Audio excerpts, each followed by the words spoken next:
Secara bahasa, puasa adalah menahan atau memutuskan sesuatu, sedangkan secara syara adalah menahan diri dari segala sesuatu yang membatalkan puasa sejak fajar shodiq sampai terbenamnya matahari dengan disertai niat. Dasar hukumnya. 1. Dasar Al-Quran. Allah berfirman, Ya ayyuhalladzina amanu kutiba alaikum siyam kama kutiba alal ladzina min qablikum la'allakum tattaqun. Artinya, wahai orang-orang yang beriman, diwajibkan atas kamu berpuasa sebagaimana diwajibkan atas orang yang sebelum kamu agar kamu bertakwa. Al-Quran Surat Al-Baqarah ayat 180. Dasar Al-Hadis. Bismillahirrahmanirrahim. An Abi Abdurrahman Abdullahi Umar bin Khattab radhiyallahu anhu qala sami'tu Rasulullah sallallahu alaihi wasallam yaqulu Buniyal Islamu ala khamsin syahadatan an la ilaha illallah wa anna Muhammadar Rasulullah wa iqamis sholati wa ita'iz zakati wal hajjil baiti wa shaumil ramadana. Artinya, Islam dibangun atas 5 dasar, yaitu persaksian bahwa tidak ada Tuhan yang berhak disembah melainkan Allah, bahwa Muhammad adalah Rasulullah, mendirikan sholat, menunaikan zakat, berhaji ke Baitullah, dan berpuasa Ramadan. Hadis riwayat Al-Bukhari dan Muslim. Macam-macam puasa. 1. Puasa fardu. 2. Puasa sunnah. 3. Puasa makruh. 4. Puasa haram. Puasa fardu, puasa Ramadan, puasa kafarat, puasa nadar. 2. Puasa sunnah, yaitu puasa bulan Muharram, puasa 6 hari pada bulan Syawal, puasa hari Arafah. 4. Berpuasa pada sebagian besar bulan Sya'ban. 5. Puasa pada hari Senin dan Kamis. 6. Berpuasa selang-seling atau puasa Daud. 7. Berpuasa pada bulan suci, pada bulan makruh, yaitu puasa khusus hari Jumat, puasa khusus hari Sabtu, puasa pada hari yang diragukan, berpuasa bagi wanita jika suaminya di rumah kecuali dengan izinnya. Puasa haram yang pertama yang disepakati seperti Idul Fitri dan Idul Adha. Yang kedua yang diperselisihkan, di mana hari tasyrik tanggal 11, 12, dan 13 bulan Dzulhijjah. Poin yang selanjutnya yaitu rukun puasa. Yang pertama, niat. Niat dilakukan pada malam hari, di mana sampai sebelum terbitnya fajar shodiq.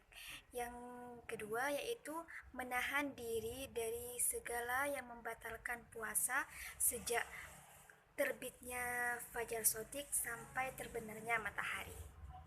Baik, selanjutnya masuk pada materi syarat-syarat puasa. Yang pertama yaitu beragama Islam, balik dan berakal. Ibadah puasa merupakan ibadah Islamiyah. Maksudnya, ibadah ini tidak diwajibkan bagi orang-orang yang tidak beragama Islam. Sementara orang gila atau orang yang tidak berakal tidak termasuk dalam mukallaf. Sebab tempat tergantungnya taklif sudah tidak ada. Untuk anak-anak atau orang yang belum balik, memang tidak terkena wajib puasa. Namun bagi para wali hendaknya untuk anak-anak tersebut dianjurkan untuk berpuasa sebagai bentuk latihan. Syarat puasa yang kedua yaitu mampu dan menetap. Orang yang tidak termasuk ke dalam golongan ini dibagi menjadi 2 golongan. Yang pertama, golongan yang diberi keringanan untuk tidak berpuasa dan diwajibkan membayar fidyah. Yang pertama yaitu orang yang tua yang lanjut usia. Yang kedua, orang yang sedang sakit parah sehingga tidak memiliki harapan untuk sembuh. Yang ketiga itu pekerja buruh atau pekerja berat yang tidak mendapatkan lapangan pekerjaan selain apa yang biasa mereka kerjakan. Yang keempat yaitu wanita yang sedang melahirkan atau menyusui. Hal ini dikarenakan dapat mengganggu atau mengancam nyawa dari wanita tersebut. Yang kedua, kedua yaitu golongan orang yang diberikan keringanan untuk tidak berpuasa dan wajib membayar qadha. Hal ini juga dapat disebut sebagai rukhsah puasa.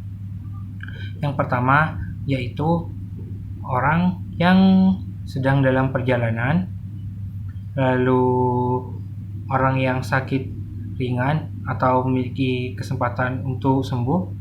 Yang ketiga yaitu wanita yang dalam keadaan haid dan nifas. Lanjutkan pada poin selanjutnya, yakni sunnah puasa.